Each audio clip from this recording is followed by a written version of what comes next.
Barrier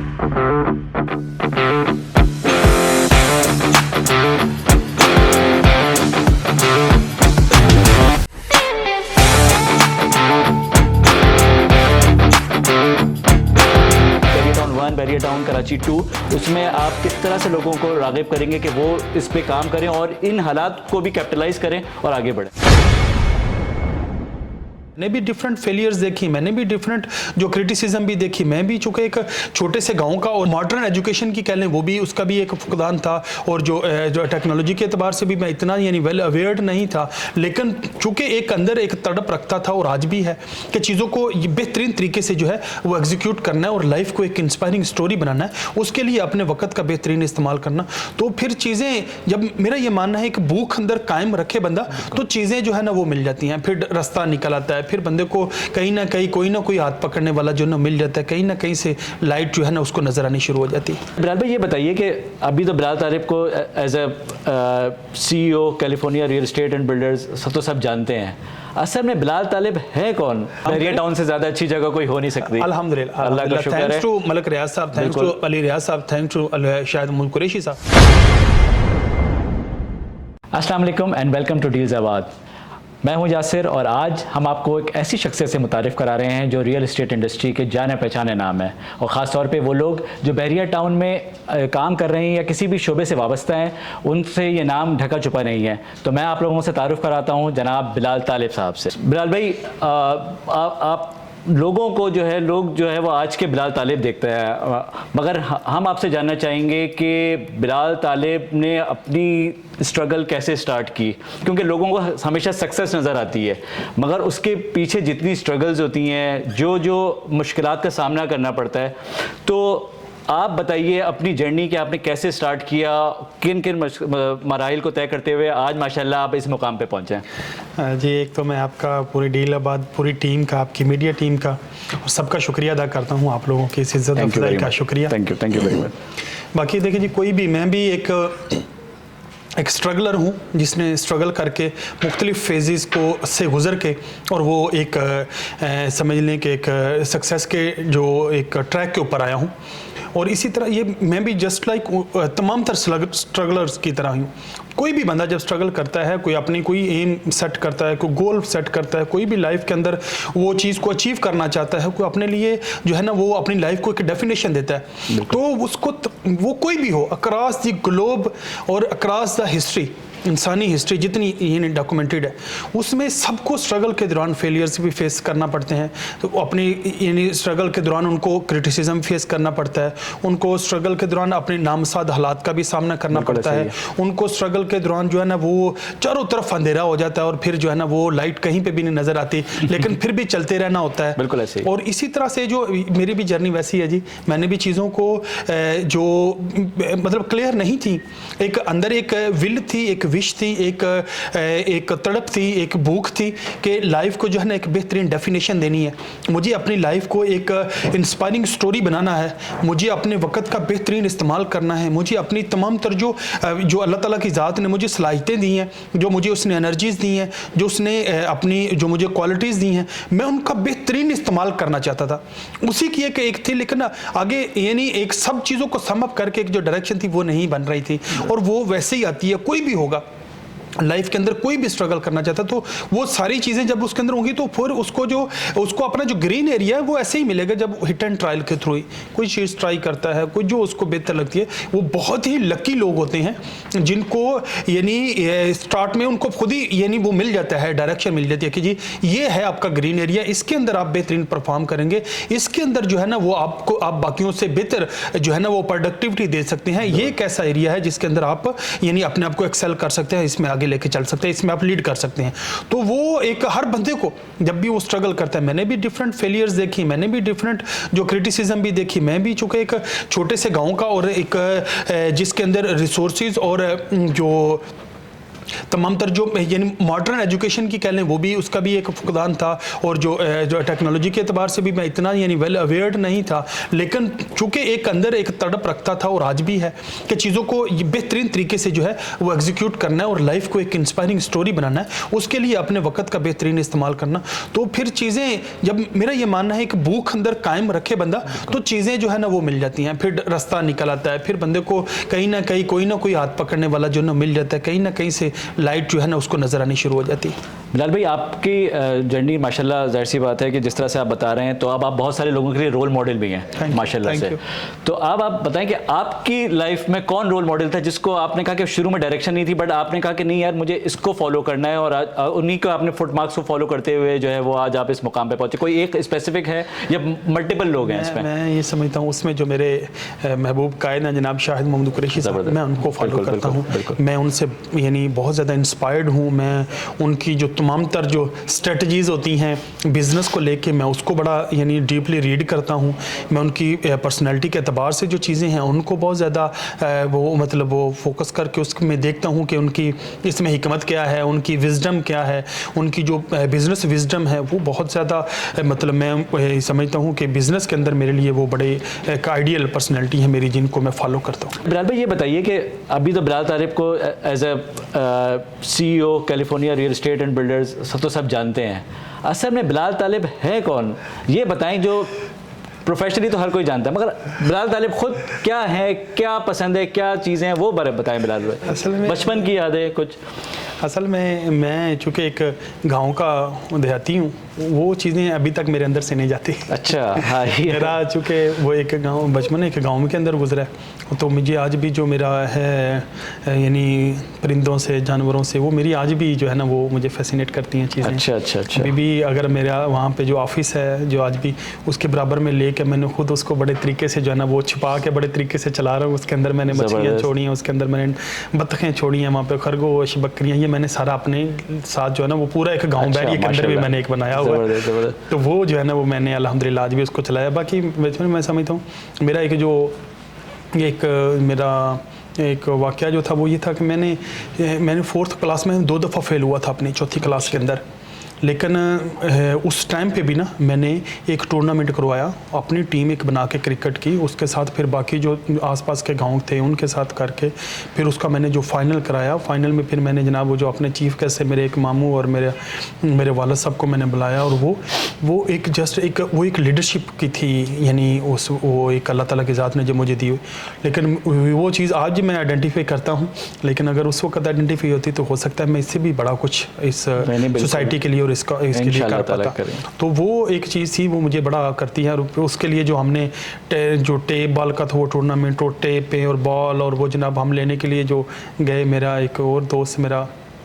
पड़ोसी भी वो वकास था उसके साथ में, तो वहाँ पे जनाब हम गए, तो हम वहाँ से जो हम जनाब गाड़ी के पीछे लटक के, तो वो मेरा एक बड़ा मुझे यादगार है, मेरा मुझे स्टिल उसको वो करता हूँ मैं। मेरे ख्याल में शायद यही वजह है कि आपको स्पोर्ट्स की तरफ लगाव है कि आपने अभी जो है वो कुछ हमारे इंटरनेशनल प्लेयर्स हैं उनको भी आप स्पॉन्सरशिप की है और उनको भी सपोर्ट कर रहे हैं। मैं ये समझता हूँ, मैं और मेरी कंपनी जो है वो ये समझते हैं कि जो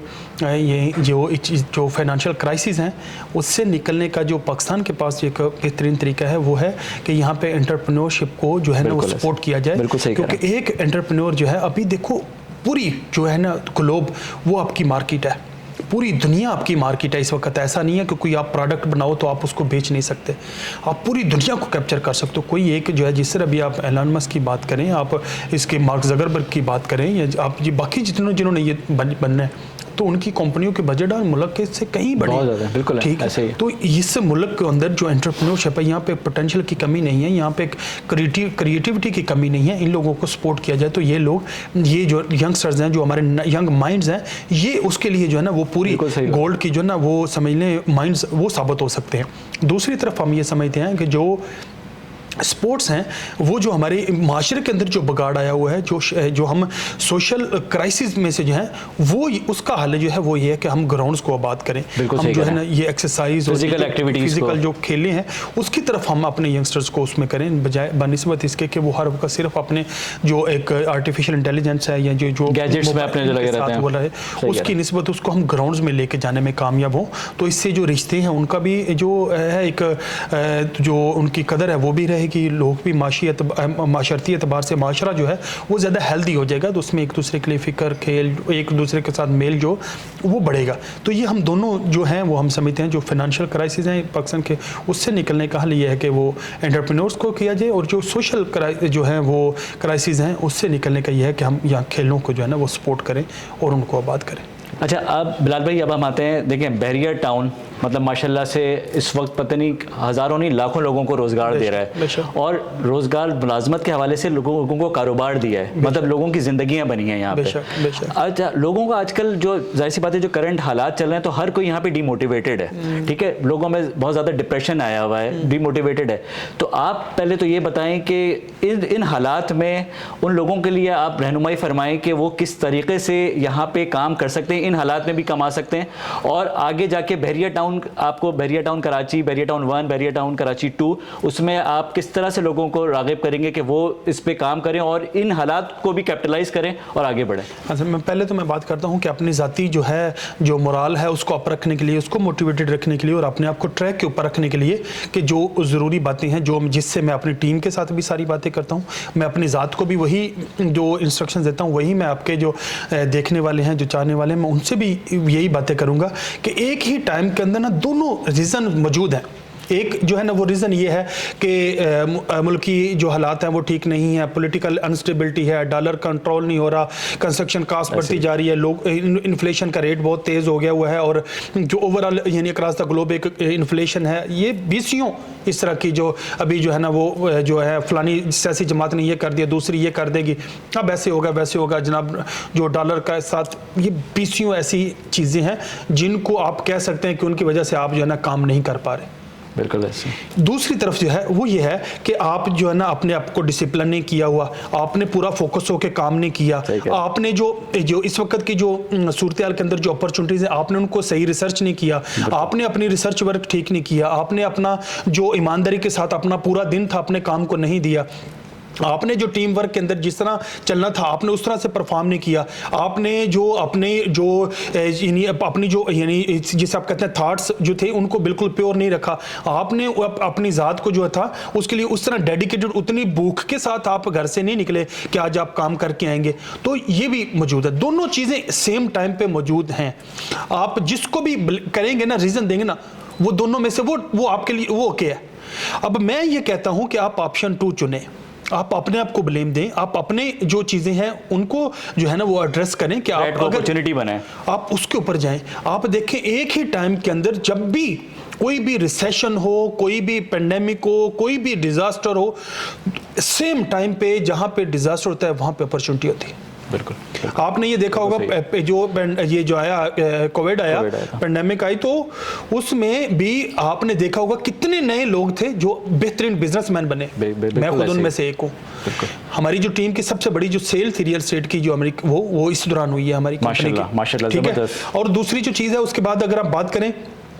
यानी आप 2022 को लोग अक्रॉस द ग्लोब कह रहे हैं जी इसमें जो था कोई इतना बिजनेस ग्रो नहीं हुआ। आप ये देखिए उसके अंदर जो ये इंडिया है उसकी जो ऑटोमोबाइल कंपनी है, जो कंपनीज हैं जो वो गाड़ियां बनाने वाली, उसने जापान को पीछे छोड़ा है इसी 2022 के अंदर। इसी 2022 के अंदर जो अंदानी है, जो गौतम अंदानी इंडिया का जो है, उसने अंबानी को पीछे छोड़ा है। इसी 2022 के अंदर जो है आप ये जो रोल्स रॉयस जो कंपनी है जो गाड़ियां बनाने वाली, जो सबसे महंगी गाड़ियां देने वाली, उसने अपनी 106 साल जो उसकी हिस्ट्री है उसके अंदर सबसे ज्यादा जो गाड़ियों की सेल है उन्होंने 2022 के अंदर की है। जबरदस्त। तो आप जो है ये क्या था, वो अपॉर्चुनिटीज देख रहे थे। इसी दौरान जब जैसे ही जो कोविड आया तो सब ने जनाब दरवाजा बंद करने शुरू किया अपने आप को, यानी वो करना है। उसी दौरान जितने थे जो पॉजिटिव रह के जिन्होंने अपने बिजनेस के लिए अपॉर्चुनिटी, उन्होंने किसी ने मास्क की कंपनी खोल ली, किसी ने जनाब जो है ना सैनिटाइजर की खोल की, किसी ने मेडिकल के बिजनेस को जोड़ लिया, किसी ने जनाब उस दौरान अपनी जो आईटी की थी उसको आप ये देखो उसी दौरान जो है लोगों ने अपने नए बिजनेसमैन भी इसी हमारे ही पाकिस्तान के अंदर भी कहें तो बीसियों के सैकड़ों नए बिजनेस ऐसे जनरेट हुए और ऐसे बिजनेसमैन बने जिन्होंने उससे यानी उसका अपॉर्चुनिटी का फायदा उठाया। अब होता क्या है, जब हम घर से ही नेगेटिव होकर निकलेंगे कि नहीं जनाब ये सारी जितने खबरें आपने सुनी हैं और उसी के ऊपर आप सिर्फ अपना टाइम पूरा करने आए हैं, तो आपके इर्द गिर्द जो अपॉर्चुनिटी है ना वो नाचेगी भी ना तो आपको नजर नहीं आएगी। बिल्कुल सही कह रहे हैं आप, ठीक है, सही होता है वो आप क्योंकि क्योंकि आपने खुद अपनी आंखों के ऊपर जो एक ऐनक ऐसी लगा ली है जिसमें आपको दिखते ही कुछ नहीं है, उसमें अपने अपॉर्चुनिटी देखनी नहीं है, आपने सिर्फ रोना धोना देखना है। आप ये घर से इरादा करके आए हो, आपने जहां पे बैठे आपने वहां पे डिस्कशन ही ऐसी की, उसने बोला नहीं नहीं अब 2024 में ही कुछ होगा, तो आपने अपने माइंड को स्लीपिंग उसमें मोड में भेज बन जाता है, दिया, अपने माइंड को वहां पे भेज दिया, वो अब कहां देखेगा। सही कह रहे हैं आप, बिल्कुल सही कह रहे हैं। उसके इर्द गिर्द नाचेगी भी ना, अपॉर्चुनिटी जो है ना वो उसके इर्द गिर्द जो है ना वो नोरा फतेह बन के भी नाचेगी ना, उसको नजर नहीं आएगी। ठीक है, बिल्कुल क्यों? सही कह रहे हैं। उसने अपने माइंड को अपनी आंखों के ऊपर कैसा ऐनक लगाई है जो उसको दिखने ही कुछ नहीं दे रही। तो क्योंकि उसने तमाम तर जो टॉक्सिक वर्ड्स थे वो अपने उसने माइंड को दिए हैं और उसका माइंड अब जो है ना वो सोया हुआ है। अब दूसरी तरफ अभी भी आज के दिन में भी, आज सुबह जो है ना वो बैरियर टाउन ने भी वो पोस्ट की है, मैंने शेयर भी की है कि जो हेड ऑफिस है उसके अंदर जो है वो लाइनें लगी हुई आपको दिखेंगी। अब वो भी तो काम लोग ही कर रहे हैं ना यार, बिल्कुल ऐसे ही। अब क्या है, अगर पहले ये ओवरऑल जो मिजाज है ना वो हमारा यानी ये बासित माशरा जो हमारा ओवरऑल एक मिजाज है वो नेगेटिव ज्यादा है, नेगेटिविटी ज्यादा डोमिनेंट होती है। जैसे ही आप पॉजिटिविटी की तरफ एक यानी उसको एक धक्का लगा के गाड़ी को लेके जाते हैं तो वो भी अपना जो है ना असर दिखाना शुरू कर देती है। अभी आप ही के लड़के से डिस्कशन हो रही थी कि मैंने कहा जो जिस रेटों पे इस वक्त मार्केट चली गई है 40% 45% तक जो है ना वो मार्केट जो है ना वो नीचे गई हुई है। अब यहाँ पे जो भी बंदा परचेजिंग कर रहा है उसके लिए वो सोना है, इसने छोटी सी करवट खानी नहीं है। और इस यानी रेटों पे जाके जो जिसे हम जीत और हार की को वो निकालते हैं प्रपोर्शन, तो उसमें हार का तो है ही चांस ही नहीं है, बिल्कुल नहीं है। ठीक है, और जीतने के चांसेस 100% क्या मल्टीप्लाई बाय 1000%। तो इसलिए ये भी एक चीज है, एंगल है चीजों को देखने का। बिल्कुल। तो इसी तरह से जब हम चीजों को खुद एक माइंड लेके आएंगे कि नहीं जी मैं जा रहा हूं, मैंने जाके अपने वो चीजों को अलाइन किया, उसको अंदर सेट किया कि जी मुझे अपॉर्चुनिटी चाहिए। जब आप भूख लेके आएंगे कि आज आपको अपॉर्चुनिटी चाहिए, मैं आपको गारंटी के साथ कहता हूं अल्हम्दुलिल्लाह, मैं आपको मतलब बताते हुए खुशी है कि मेरी टीम ने ये जो 28 दिन का महीना था फरवरी का, उसके अंदर अल्हम्दुलिल्लाह हमारी एक, मैं नंबर नहीं दे सकता लेकिन मोर देन हैप्पी जो है सेल थी हमारी टीम की। जबरदस्त। ठीक है, क्योंकि हमने पूरी टीम ने बासित टीम ये यानी अपने जो है ना ये डिसीजन किया हुआ है कि हम ये जो इर्द गिर्द वाली नेगेटिविटी है उसके ऊपर कोई कान नहीं धरेंगे, हम अपना काम करेंगे और हम अपना काम अल्हम्दुलिल्लाह कर रहे हैं। इसी तरह से तमाम तर जो रियल्टर्स हैं और तमाम तर जो इस रियल एस्टेट फैमिली के साथ जुड़े हुए लोग हैं, मैं उनसे भी ये रिक्वेस्ट करूंगा कि रियल एस्टेट जो है ये एक एग्जिस्टिंग और ये एक ऐसी इंडस्ट्री है जो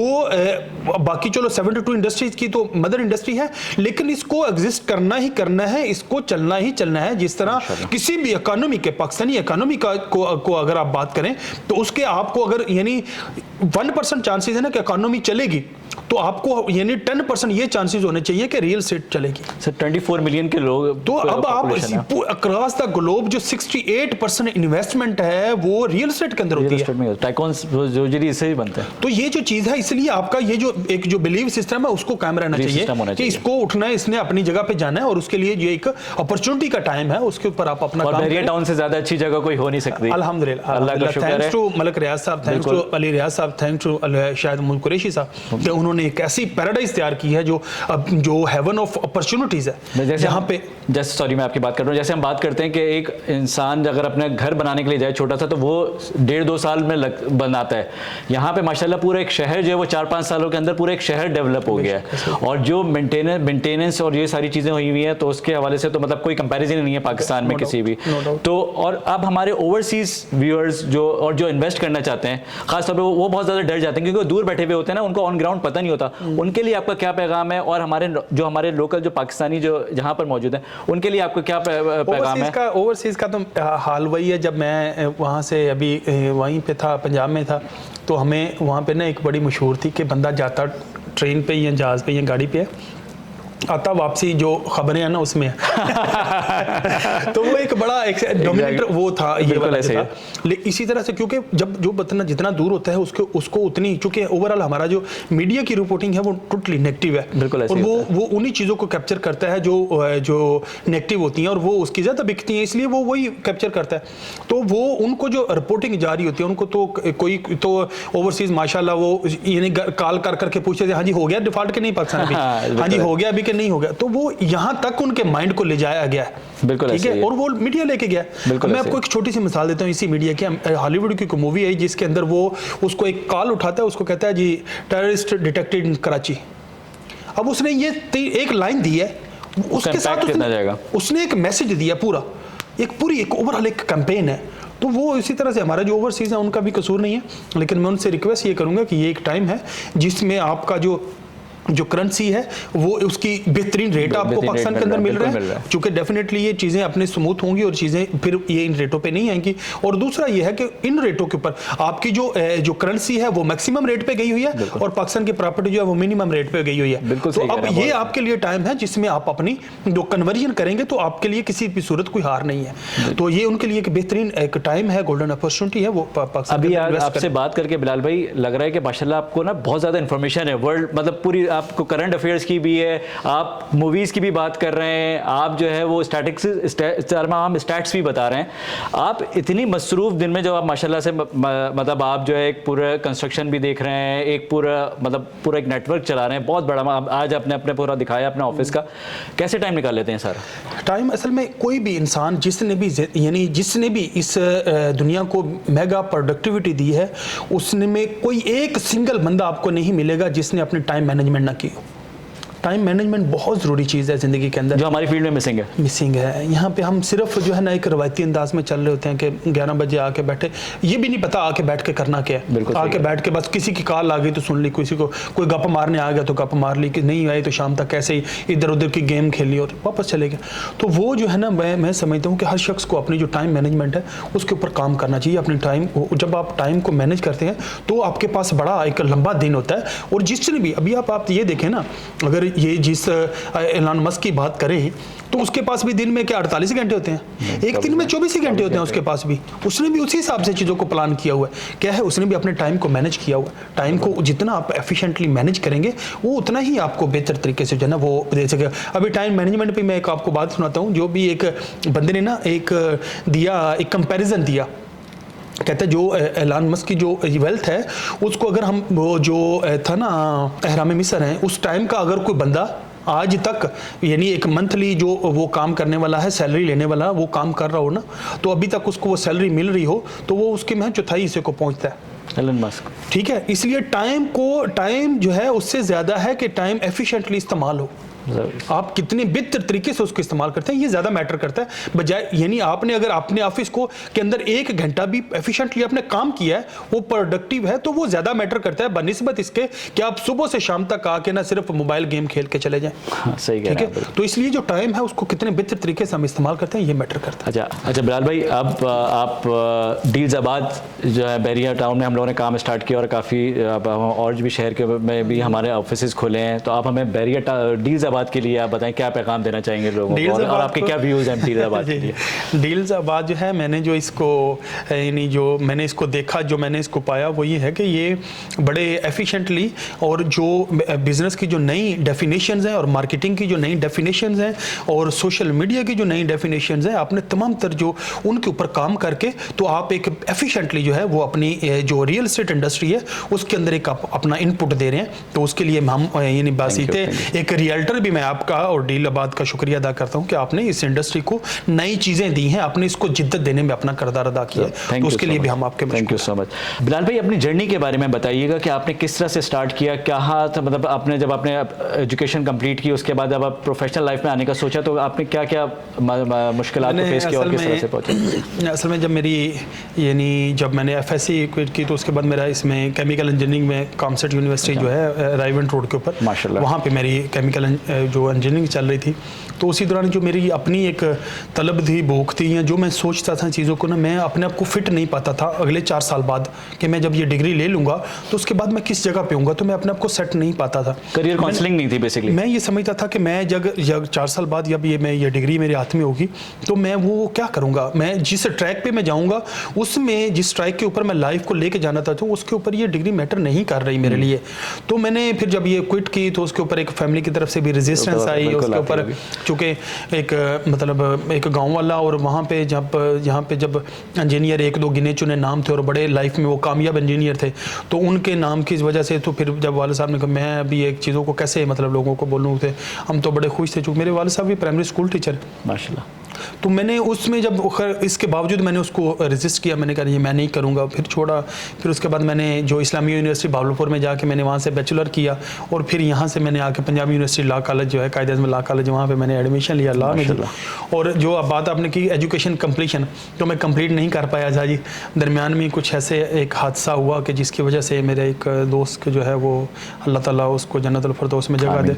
तो वो फिर एक मामला कुछ ऐसे गड़बड़ हुए, चीज़ें ऐसे नीचे ऊपर हुई कि मुझे वो यानी चाहते ना चाहते भी जो यूनिवर्सिटी है उसको वो क्विट करना पड़ा। उस दौरान मेरे जो बड़े भाई हैं उनका एक दोस्त था, वो मुझे अपने साथ लेके गया कि चलो चलते हैं मेरे ऑफिस पे, जो उसका ऑफिस रियल एस्टेट का था। तो उस रियल एस्टेट के ऑफिस में हम बैठे, जब बैठ के जब मैंने थोड़ा सा वो किया, तो अब वो जो ना फ़ोन उठा रहे थे और वो कॉलें कर रहे थे, बातें कर रहे थे जी, जो है ना वो इतने लाख का मिल जाएगा आपको, ये इतने करोड़ का बिक जाएगा, वो लाखों करोड़ों की बातें जो थी ना, उसने मेरी आंखों में चमक पैदा की कि यार ये जो ट्रैक है ना, इसके थ्रू मैं चीज़ों को जो है ना वो गेन कर सकता हूँ। भूख थी आपके अंदर, जो मुझे ऐसे लगा कि हाँ यार ये मुझे जो है ना ये ट्रैक मुझे ये ले जा सकता है मेरी डेस्टिनी पे। वो फिर मैंने फिर उनके पास आना जाना शुरू किया, और वहीं पे मैंने काम जो सीखा वो भी अजमेर टाउन है, जो ठोकर न्याज बेग से जब जाते हैं आगे, तो ये लेफ़्ट साइड पे ही आती है, नहर के ऊपर ही है अजमेर टोर्स सोसाइटी, वहाँ पे मैंने ये काम सीखा। फिर तो वहाँ से फिर करके फिर मैंने कहा जी मैंने अपना ऑफिस करना है। फिर अपने ऑफिस के लिए फिर मैंने ये जो शौकत खानम से जो जा रही है LD एवेन्यू 1 की तरफ जाता है रोड, एक वहाँ पे राइट साइड पे एक सोसाइटी है एयरलाइन सोसाइटी, वहाँ पे मैंने एक वो जो उस सोसाइटी का जो सदर था, वो कोऑपरेटिव सोसाइटी है तो उसका एक सदर था, तो उससे मैंने रिक्वेस्ट की कि यार नया नया यूनिवर्सिटी से निकला हूँ, अभी ये चीज़ों में स्ट्रगलर हूँ, तो आपको मैं यानी एडवांस जो सिक्योरिटी और एडवांस तो नहीं दे सकता, लेकिन हर मंथ जो है ना वो किराया देता जाऊँगा, तो आपकी मेहरबानी आप मुझे ये ऑफिस दे दो। तो उसकी मेहरबानी, उसने मुझे वो ऑफिस दिया। उसने भी सिर्फ इसी वजह से कि चलो ये एक बंदा स्ट्रगलर है और ये नया नया निकला है यूनिवर्सिटी से, तो उसी में मैंने अपने वो टेबल शेबल लगा के और सारा चीज़ें करके तो मैंने ऑफिस अपने जो दोस्त यार थे उन्हीं को बाहर बैठा के चीज़ों को मैंने आगे चलाना शुरू किया। तो फिर वहाँ से करते फिर मेरी एक और बराबर वाला जो ऑफिस था, वो बंदा बहरिया टाउन में काम कर रहा था, तो उसने मुझे कहा यार इसी तरह मैंने ये फाइलें ली हैं और ये वो, तो वो खैर मुझे उसने किया, तो मैं उसके साथ फिर बहरिया टाउन गया। जब मैं बहरिया टाउन गया तो वहाँ पे मैंने देखा सारे यंगस्टर थे, सारी यंग एनर्जी है, और वो सारे वो बड़ी मॉडर्न सी सोसाइटी है जहाँ पे मॉडर्न सी रियल एस्टेट है। मैंने कहा इसके अंदर जगह बनाना ज़्यादा आसान है। अब जो मैं पहले काम कर रहा था वहाँ पे क्या था, प्लाट थे और वो एक उसके अंदर कन्वेंशनल वे में काम कर रहे थे, और वहाँ पे डोमिनेंट थे जो पुराने माइंड बैठे हुए थे, नहीं देते किसी को, वो नहीं आने देते, स्पेस नहीं बनने देते। अब ये एक ऐसा काम था जिसमें छोटे पैसे के साथ नए बंदे के लिए बड़ी ज़बरदस्त जगह थी, स्पेस थी, और फिर मैंने इसको लाइक किया। मैं फिर इसके अंदर बहरिया टाउन के अंदर चला गया। फिर वहाँ पे एक अनोश टावर के अनोश स्टेट थी, उसके नीचे बेसमेंट में एक छोटा सा मैंने को 10,000 के इसका वो रेंट पे वो लिया। बहरिया टाउन लाहौर की बात, बहरिया टाउन लाहौर की बात सही से। तो वो फिर वहाँ से फिर मैंने अपना इसका स्टार्ट किया, और फिर करते करते चीज़ें जो माशाल्लाह से। बिलाल भाई, आजकल मार्केट में बड़ी नॉइज़ क्रिएट हुई हुई है, खासतौर पर जो लोग बहरिया में काम करते हैं। बहरिया टाउन कराची 2 जो BTK 2 आया है, उसके बारे में आप बताइए कि क्या लोगों को इन्वेस्ट करना चाहिए और उसके प्रॉस्पेक्ट्स आप फ्यूचर में क्या देखते हैं, उसके बारे में बताइए। जी, BTK 2 जो है वो माशाल्लाह एक बड़ी ज़बरदस्त एक प्लानिंग के साथ, बड़ी ज़बरदस्त जो है वो स्ट्रेटजीज़ के साथ जो है वो अपना एक नया शहर आबाद साथ होने जा रहा है, जिसको जो हमारे कायद हैं उन्होंने ट्विन सिटी का नाम दिया इसको। अच्छा, और उसके अभी आप देखें ना, इंसानी माइंड कुछ भी क्रिएट करता है ना, उसके अंदर ऐसी चीज़ें होती है जिनको फर्दर इंप्रूव किया जा सकता है। अब BTK 1 भी जो है ये भी एक शाहकार है, लेकिन इसको फर्दर समझ लें कि और ज़्यादा रिफाइन करके एक चीज़ प्लान की जाए तो वो BTK 2 है। बिल्कुल उसके जो तमाम तर जो उसका इंफ्रास्ट्रक्चर है, जो उसके रोड्स हैं, जो उसके पार्क हैं, जो